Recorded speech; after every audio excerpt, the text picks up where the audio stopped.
Rio দি জেনেরোর মর্রো দা উরকা নামের পাথুরে পাহাড় বেয়ে ওপরে উঠছেন এক নারী। এমন ঘটনা অহরহ হলেও ব্যতিক্রম দৃষ্টান্ত স্থাপন করলেন ৮২ বছর বয়সী ক্যাসিয়া ভোলার। ব্রাজিলিয়ান এই নারী শুধু পাহাড়ই নয়, জয় করেছেন বয়সের বাধাও।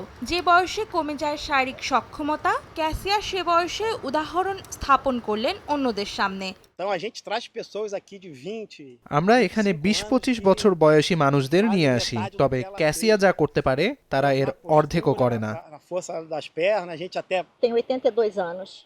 ভালো খান, ভালো জীবনযাপন করুন, আপনার পেশিগুলো শক্তিশালী করুন। আপনি যখন নড়াচড়া করবেন তখন আপনার শরীর আরো ভালোভাবে কাজ করবে। হাঁটুন, দৌড়ান, নাচুন। Me dá essa saúde.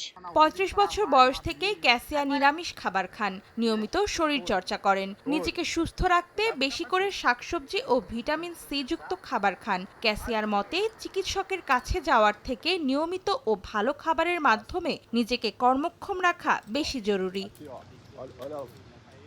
Antara Sen, সময় সংবাদ।